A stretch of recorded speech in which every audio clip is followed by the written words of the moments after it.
watching Tennessee Valley Living. So I saw a meme a few weeks ago during all the tax return craziness that is April, and it said, I'm glad I learned about parallelograms in school instead of how to do my taxes. It's really come in handy this parallelogram season. Right, obvious joke being, of course, they don't teach us a lot of the things we kids are supposed to know upon graduation. So thank goodness we have self-made millionaire and certified financial educator Steve Siebold to give some financial tips for the new grads. Steve, thank you for being here. It's a very important conversation we're having this morning, one that's going to help a lot of people I know. You say most grads have the potential to make millions if they change the way they think about money. What do you mean by this? How can we change our thinking? Yeah, exactly, Peyton. I mean, most of us grow up being taught that money is something to look down on. It surrounds fear and scarcity and has very negative connotations for most of us. But if you look at money in terms of opportunity and freedom and potential, it changes the way you approach earning it.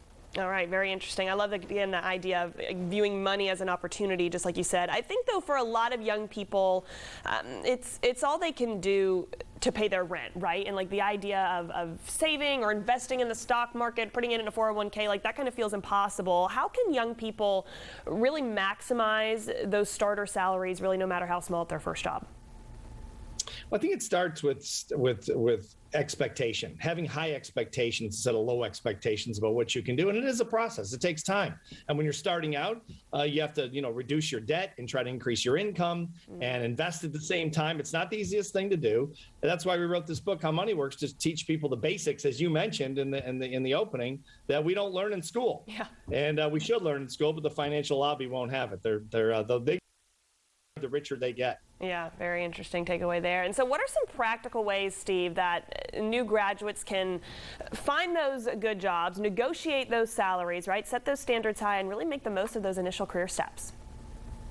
Well, I think when you're looking for work, for example, if you're interviewing for a job, to look at how you can solve a company's problems. I mean, I've employed hundreds and hundreds of people in my companies around the world for 35 years, and most applicants come in and they talk about what they want from the job as opposed to what they can offer a company or an organization.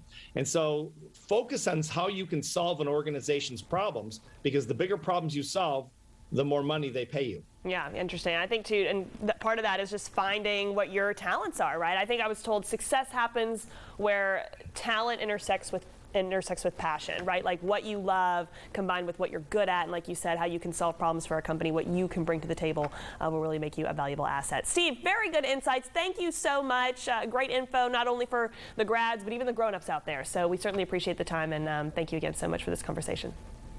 Thanks, Peyton. All right, switching gears a little bit now, because it's not all work and no play.